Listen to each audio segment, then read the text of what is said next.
శ్రీమతే రామానుజాయ నమః. హాయ్ అండి, నమస్తే, వెల్కమ్ టు ఇండియన్ వ్లాగ్స్. ఇప్పుడు మనం చూడపోయేది అరుள்మిగు ఆదికేశవ పెరుమాళ్ భాష్యకార స్వామి తిరుకోవిల్. ఈ గుడి తమిళనాడులో కాంజీపురం డిస్ట్రిక్ట్ లో శ్రీబెరుముతూర్ అనే జాగలో ఉంది. ఈ శ్రీబెరుముతూర్ రామానుజర్ పుట్టిన జాగ. ఇప్పుడు మీరు చూసేది ఈ గుడి ఓవరాల్ వ్యూ. ఏ సైడ్ ఏ గుడి ఉందని తెలుసుకోవచ్చును. ఆయన పుట్టిన జాగలో చాలా పెద్ద మణిమండపం కట్టి ఉండారు. ఇప్పుడు మనం చూసేది ఆదికేశవ పెరుమాళ్ గుడి. ఈ గుడిలో మూల స్థానాన ఆదికేశవ పెరుమాళ్ కొలువై ఉండారు. తాయార్ యదిరాజ నాదవల్లి. ఇక్కడ ఉండే తీర్థం అనంత సరస్తి. ఈ ఊరు పేరు పురాణాన భూతపురిని ఉంది. శిల్పకళలు అంత సూపర్ గా ఉంది. శ్రీ రామానుజర్ అవతరించిన స్థలం నిత్య స్వర్గవాసాల స్థలం. జాగల్నే మనవాళ్ళ మాముని తని గుడి కూడా ఉంది. ఆదికేశవ పెరుమాళ్ గుడి తెల్లవారుజామున 6:30 మధ్యాహ్నం 12 వరకు తెరిచి ఉంది. సాయంకాలం 4 గంటల నుంచి రాత్రి 8:30 వరకు తెరిచి ఉంది. ఆదికేశవ పెరుమాళ్ ప్రదక్షిణం వచ్చినప్పుడు నడిచి వచ్చే దారిలో ఒక కాపర్ ప్లేట్ నా కంట్లో కనిపించింది. ఆ కాపర్ ప్లేట్ లో డేట్ కూడా వేసి ఉనింది, 22/8/1912 అనేసి. ఆ కాపర్ ప్లేట్ లో ఒక అమ్మాయి ఒక అబ్బాయి సాష్టాంగ స్వామిని సేవించేటగా ఉనింది. దాంట్లో ఏం రాసి ఉనిందంటే, విழுப்புరం తాలూకా ఎళయాండపట్టు ఒడయవర్ స్వర్ణ సుభివిమాన కైంకర్యం అనేసి రాసి ఉనింది. వాళ్ళ పేరు కూడా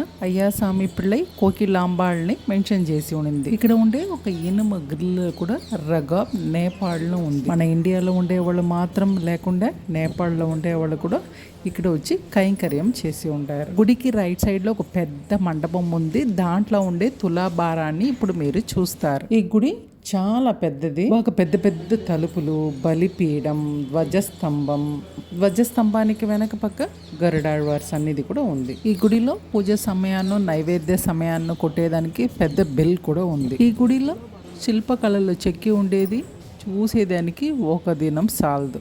మనకుండే పనిలో టైమే లేకపోతే కూడా ఎట్టన టైం ఏర్పాటు చేసుకుని మరి గుడిలంతా పోయి చూసుకుని రావచ్చు. మనకు మంచి వైబ్రేషన్ చిక్కును, మన శాంతి కన్ను. ఆదికేశవ పెరుమాళ్ గుడి ఎదుర్కనే రామానుజర్ అవతరించిన జాగలో మణిమండపం ఉంది ఆయనకు. రామానుజర్ మణిమండపాన బుక్ స్టాల్ కూడా ఉంది. బుక్స్ అంతా అమ్ముతారు. ప్రతి శనివారం తర్వాత 10 to 11:30 సహస్రనామ పారాయణం ఉంది. భజన కూడా ఉంది. ఈ వివరాలన్నీ ఆదికేశవ పెరుమాళ్ గుడిలో బోర్డు పెట్టి ఉండారు. గుడిలంతా నిత్యపడి ఉత్సవం ఏమేమనేసి వివరం కూడా వాళ్ళు బోర్డులో మెన్షన్ చేసి ఉండారు. రామానుజర్ అవతరించిన స్థలంలో ఉండే మండపం చాలా చాలా పెద్దది. విష్ణు భగవాన్ విధమైన రూపాలు చాలా పెద్ద పెద్ద కంబాన కొలువై ఉంటారు.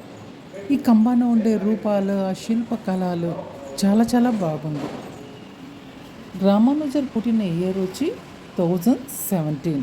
ఆయన 120 ఏండ్లు ఉన్నారు. దేవుడు కైంకర్యం మాత్రమే ఆయనకు ప్రధానంగా ఉండింది. 1137 ఆ ఏడాది దేవుడితో ఆయన ఐక్యమైపోయినారు. భూలోకాన ఆయన ఉన్న వరకు ఎంతనో చాలా మంచి విషయం చేసినారు. రామానుజర్కి మర్యాద చేసే విధంగా మన ఇండియాలో ఎన్నో జాగలో రామానుజర్ రూపాన్ని నిర్మాణం చేసి ఉండారు. తెలంగాణలో రామానుజర్ పెద్ద శిలారూపం కూడా ఇప్పుడు నిర్మాణం చేసి ఉండారు. అది మీకు తెలిసే ఉంటుంది. శ్రీపెరుంబుతూరులో ఉండే రామానుజర్ శిలారూపానికి చాలా ముఖ్యత్వం ఉంది. ఎందుకంటే ఈ రాగి శిలారూపం రామానుజర్ ఉండే కాలాన ఆయన సీడరాలంతా చేరి రామానుజర్ లేకనే ఒక రాగి శిలారూపం చేసినారు. ఆ శిలారూపాన్ని రామానుజర్ చూసి చాలా సంతోషించి ఆలింగనం చేసి తన శక్తిని ఆ శిలారూపానికి ఇచ్చినారు. అందుకే శ్రీపెరుంబుతూరులో ఉండే రామానుజర్ శిలారూపాన్ని తానుగంధ తిరుమేనిని చెప్తారు. ఆయన శక్తిని ఈ శిలారూపాన ప్రయోగం చేసిన దాంచి ఈ శిలారూపంలో ఆయన్నే ఉండేట్టుగా చాలా ముఖ్యత్వం ఉంది. లైఫ్లో ఒకసారి అయినా వచ్చి ఈయన దర్శనం పొందేది చాలా మంచిది.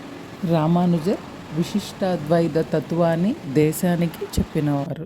గురు పరంపరలో అళవందారికి నెక్స్ట్ ఈయననే గురు. బ్రహ్మసూత్రానికి శ్రీ భాష్యం రాసి ఉండారు ఈయన. ద్వైత తత్వానికి మత్వర్, అద్వైత తత్వానికి ఆదిశంకరర్, విశిష్టాద్వైత తత్వానికి శ్రీ రామానుజర్.